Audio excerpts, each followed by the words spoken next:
Then I saw another angel flying in the midst of heaven, having the everlasting gospel to preach to those who dwell on the earth, to every nation, tribe, tongue, and people, saying with a loud voice, "Fear God, and give glory to him, for the hour of his judgment has come."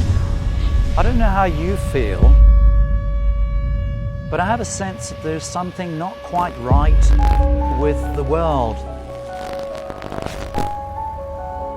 Many teach that globalizing political, economic, and especially religious standards will bring peace. But is this unification realistic? And if it is it really a guarantee that it will bring peace?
I don't know where you stand, but I certainly have made up my mind what side I want to be on.